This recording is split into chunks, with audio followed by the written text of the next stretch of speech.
पटना से इस वक्त ब्रेकिंग न्यूज सामने आ रही है, जहां पर एक बड़े उद्योगपति की गोली मारकर हत्या कर दी गई है। उद्योगपति गोपाल खेमका का मर्डर कर दिया गया है। पटना में गांधी मैदान थाना इलाके में इस वारदात को अंजाम दिया गया। जिस वक्त उनकी हत्या की गई, वो कार से उतर रहे थे। जैसे ही कार से उतरे, अचानक से बदमाश ने उन पर गोलियां चला दी। अपार्टमेंट के पास बदमाश गोली मारकर फरार हो गया। मगध अस्पताल के मालिक भी थे गोपाल खेमका। तो ब्रेकिंग न्यूज इस वक्त की मैं आपको बता रहा हूं, पटना में ये बड़ी वारदात सामने आई है, जहां पर एक उद्योगपति, एक कारोबारी की हत्या कर दी गई है। गोपाल खेमका की पटना में गोली मारकर हत्या कर दी गई। अपनी कार से अपने अपार्टमेंट के पास वो उतर रहे थे। इसी दौरान पहले से घात लगाए बैठे बदमाश ने उन पर फायर कर दिया। उनकी मौके पर ही मौत हो गई। हालांकि उनको ले जाया गया हॉस्पिटल, लेकिन तब तक उन्होंने दम तोड़ दिया था। मैं आपको बता दूं कि मगध अस्पताल के मालिक भी थे गोपाल खेमका, जिनकी हत्या कर दी गई है। और पटना में जिस तरीके से, राजधानी में जैसे इस तरह की वारदातें सामने आ रही हैं, अभी कुछ वक्त पहले मंत्री के घर के पास, तेजस्वी के घर के पास गोली चली थी, तब भी बड़ी सुर्खियों में ये पूरा मामला रहा था। वहां पर लूटपाट हुई थी। और अब पटना में बीच सड़क एक कारोबारी की गोली मारकर हत्या कर दी गई। जिस तरह से बैक टू बैक वारदातें हो रही हैं बिहार में, पटना में, उसने सुशासन को लेकर कई गंभीर सवाल खड़े कर दिए हैं। बड़े उद्योगपति गोपाल खेमका की गोली मारकर हत्या कर दी गई। क्या घटना हुई? 4 तारीख की रात में 11 बजे के आसपास गांधी मैदान के साउथ एरिया में यह सूचना मिली है कि अपार्टमेंट के सामने जो बिजनेसमैन है गोपाल खेमका जी, उनको चोट लगने से, गोली लगने से मृत्यु हो गई है। जैसे इसकी सूचना पुलिस को मिली है हॉस्पिटल में, तो वहां पे पुलिस पहुंच गई थी। यहाँ पे सीन को सिक्योर किया गया है और बाकी की जांच पड़ताल की जा रही है। कैमरा से इत्यादि खंगाले जा रहे हैं। बाकी की कार्रवाई आगे की जाएगी। एक गोली और एक खोखा बरामद हुआ है, जिसको विधिवत जब्त किया जा रहा है। क्या आप उस बच्चे को जवाब दीजिएगा? आप हमें बता दीजिए। हमें तो समझ में नहीं आता भाई कि ½ किलोमीटर के रेडियस में पूरी सरकार और गांधी मैदान के बगल में इस बिहार का सबसे बड़ा व्यापारी, भाई भगवान बचाए, तब तक ये अपराधी माफिया और जमीन, शराब और ड्रग्स माफिया और बालू माफिया इस बिहार को चलाएगा। सरकार मस्त, विपक्ष मस्त। और रितेश मिश्रा हमारे संवाददाता इस वक्त हमारे साथ लाइव जुड़ रहे हैं। बड़ी वारदात रितेश सामने आई है। पटना में एक कारोबारी की बीच सड़क पर गोली मारकर हत्या कर दी जाती है। और इससे ज्यादा ये बताने की जरूरत नहीं कि क्या हाल है पटना में कानून व्यवस्था का। मंत्री के घर के बाहर गोली चल जाती है, बीच सड़क पर एक बड़े कारोबारी की मौत के घाट उतार दिया जाता है। सिर्फ पटना ही नहीं बल्कि बिहार के 38 जिलों की बात करें तो लॉ एंड ऑर्डर की स्थिति यही है। कल आप देखिए कि रात में ये घटना हुई और दोपहर में सिवान में किस तरीके से 6 लोगों को गोली मारी गई, 3 लोगों की मौत हो जाती है। इस घटना की बात करें तो बिहार के बड़े कारोबारी हैं गोपाल खेमका, और उनकी हत्या हो जाती है। देखिए, सबसे पहले हम आपको वो गाड़ी दिखा रहे हैं जिस गाड़ी से गोपाल खेमका तकरीबन 11:30 में इसी स्थान पर पहुंचे, क्योंकि उनका अपार्टमेंट यहीं पर है। और वो अपने घर में जाने के लिए गाड़ी को पार्किंग एरिया में लेकर जैसे ही जाते हैं, इसी गाड़ी के पास अपराधी आते हैं और उन पर फायरिंग करते हैं। आप देखिए कि इंटेंसिटी क्या है जो फायरिंग की गई है, कि जो गाड़ी का जो सीट कवर है वो तक फट चुका है, उसका फोम बाहर दिख रहा है। गोपाल खेमका बड़े कारोबारी है, कई सारे इंडस्ट्रीज के मालिक हैं, हॉस्पिटल्स के मालिक हैं, पैथोलॉजी में इनका नाम है, सोशल एक्टिविस्ट भी रह चुके हैं और राजनीतिक तौर पर भी लोग इन्हें जानते और पहचानते हैं। और सबसे हैरानी की बात मैं आपको बता दूं कि जिस जगह पर यह वारदात हुई है, देखिए गाड़ी का पूरा जो कांच है वो टूटकर नीचे गिर गया है। यानी अपराधी ने कांच चढ़े हुए ही गोली चलाई और सटीक निशाना साधा और फिर आराम से वो यहां से फरार हो गया।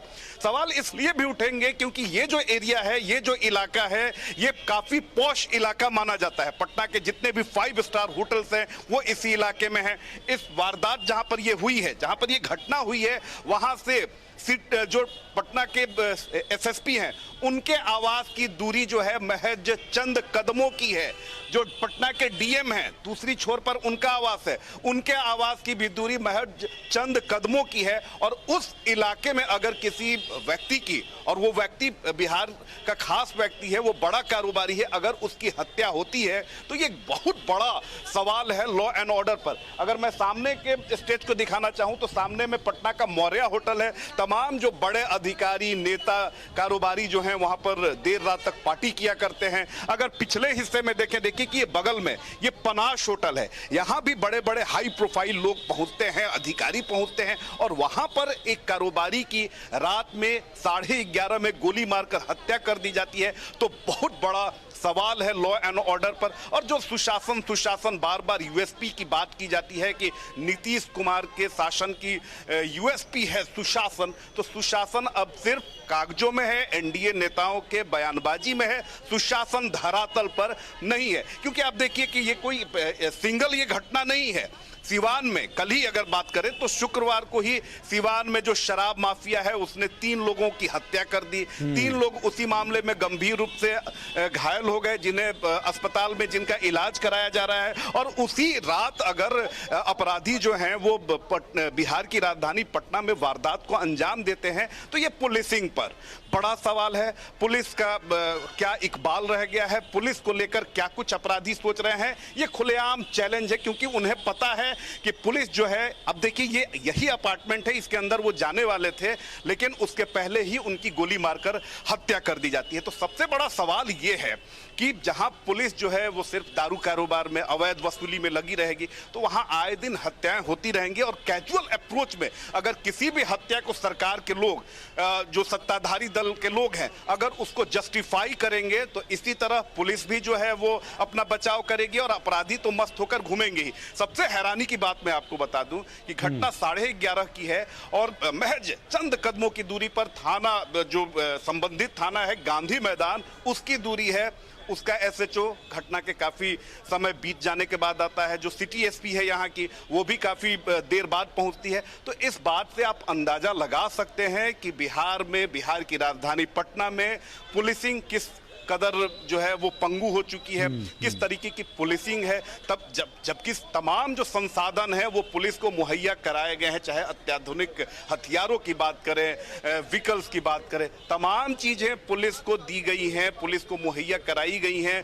पुलिस फोर्स में लगातार बहाली हो रही है, लेकिन उसके बाद भी अगर अपराधी तांडव कर रहे हैं तो ये बहुत बड़ा सवाल है सरकार के ऊपर, पुलिस के ऊपर। आप मेरे साथ बने रहिएगा, इस वक्त एक ब्रेकिंग न्यूज आ रही है, फिर मैं आपके पास लौटूंगा। बड़ी खबर यह है कि गोपाल खेमका हत्याकांड पर अब एसआईटी बना दी गई है। एसआईटी का गठन कर दिया गया है। एसपी सिटी सेंट्रल की अगुवाई में ये एसआईटी बनाई गई है। एसपी सिटी को इस जांच की कमान सौंपी गई है।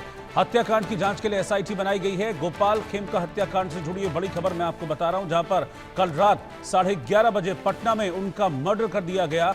पटना का बेहद पॉश इलाका जहां पर ये मर्डर किया गया, और जैसा कि रितेश ने बताया भी कि सारे बड़े अधिकारी, फिर चाहे वो एसएसपी हो, डीएम हो, उनके घर आसपास हैं। बड़े बड़े उद्योगपति, कारोबारी और टॉप नॉच लोग जो हैं वो इस एरिया में रहते हैं। लेकिन वहां पर 11:30 बजे एक हत्याकांड को अंजाम देकर बदमाश आराम से निकल जाता है। ये अपने आप में एक बड़ा सवाल खड़े कर रहा है राज्य सरकार पर, सुशासन पर। और आरजेडी किस तरीके से हमलावर हो गई है वो देखिए आप। कि बिहार की राजधानी पटना में सरकार के पुलिस प्रशासन के मुख्यालय के नाक के नीचे सबसे पॉश एरिया में इस तरह एक व्यवसायी की गोली मारकर हत्या हो जाती है। और लगातार श्री तेजस्वी यादव जी क्राइम बुलेटिन जारी कर सरकार को आईना दिखा रहे हैं, सवाल पूछ रहे हैं। ये तो गोली मार सरकार हो गया बिहार में। और आदरणीय नीतीश कुमार जी अब 1 मिनट भी मुख्यमंत्री की कुर्सी पर रहने लायक नहीं रहे। ये सरकार पूरी तरह से बिहार में अराजक स्थिति हो गई। चीख पुकार, चित्कार, हाहाकार मचा है। ये सरकार की विदाई से ही बिहार की भलाई होगी। रितेश हमारे साथ लगातार इस वक्त बने हुए हैं पटना से। रितेश, बड़ी वारदात है और अब एसपी सिटी को सौंपी गई है जांच की कमान, एसआईटी बना दी गई है। अब बिल्कुल देखिए कि एसआईटी बना दी गई है, एफएसएल ने सारी चीजों को कलेक्ट कर लिया है, ये सिर्फ आई वॉश है। एसआईटी आपने बना दिया, अभी तक अपराधी नहीं पकड़ा गया है, कौन अपराधी है, मोडस ऑपरेंडी क्या है, क्या कुछ है, ये सिर्फ आई वॉश के लिए है कि हमने एसआईटी बना दी है। क्योंकि देखिए कि अब कोई भी, अब देखिए कुछ दिन पहले जो नेता प्रतिपक्ष है तेजस्वी यादव, उनके आवास के ठीक बाहर गोलीबारी की जाती है, तब भी पुलिस का कैजुअल अप्रोच था क्योंकि वो आम व्यक्ति था। अब ये क्योंकि खास व्यक्ति है इसलिए यहाँ पर एफएसएल और तमाम अच्छा, मुझे रितेश इतना बताइए कि पुलिस शक किस पर जाहिर कर रही है? आपने जो पुलिस शक किस पर जाहिर कर रही है? इस हत्या के पीछे वजह क्या है, मोटिव क्या पुलिस है? देखिए शक तब जाहिर करेगी जब पुलिस कुछ, देखिए सबसे बड़ी बात है कि हत्या की वजह क्या है, जब अपराधियों का आप ट्रेस करेंगे तब आप जान पाएंगे। अब पुलिस जो है वो अपराधी को अभी तक ट्रेस ही नहीं कर पाई है कि आखिर अपराधी का मकसद क्या था, उसने क्यों गोलीबारी की, क्यों इनकी हत्या की। हाँ, हालांकि इसे जोड़कर देखा जरूर जा रहा है। 2018 में जो गोपाल खेमका हैं, इनके बेटे की हत्या हाजीपुर, पटना से तकरीबन 10-15 किलोमीटर की दूरी है, वहां पर उनके बेटे की हत्या कर दी गई थी और उसी घटना से इसे वो जोड़कर देख रही है। लेकिन अभी कुछ भी कहना जल्दबाजी होगी क्योंकि अंदर इन्वेस्टिगेशन पूरा ये मामला है। लेकिन सबसे बड़ा सवाल यही है कि अगर, क्योंकि मैंने देखा है चीजों को कि कोई भी चीज घटना होती है, मर्डर की वारदात होती है और जब पुलिस घिरती है तो सीधे वो कहती है कि ये आपसी रंजिश का मामला है। तो क्या आपसी रंजिश के मामले में किसी की हत्या हो जाए वो जस्टिफाई करेगी पुलिस? तो इस मामले में भी पुलिस वही चीज कर रही है कि देखिए, आपने सुना होगा जो सिटी एसपी जो है दीक्षा, उसने किस तरीके से बयान दिया कि देखिए कि हम तो हॉस्पिटल पहुंच गए, हम घटना की जानकारी मिली तो हमारी टीम वहां पहुंची। तो टीम आपकी पहुंची तो क्या आपकी टीम ने किसी पर एहसान किया? पहुंचना आपका काम है, लेकिन पहुंचने की टाइमिंग पर जरूर सवाल उठ रहे हैं क्योंकि घटना, जो परिजन है उनका आरोप है कि घटना 11:30 बजे की है और जो पुलिस है उसकी टीम 2-2:30 बजे पहुंची, यानी घटना से तकरीबन 2 घंटे बाद इसको लेकर भी सवाल उठ रहे हैं। जी, बहुत शुक्रिया रितेश आपका जानकारी।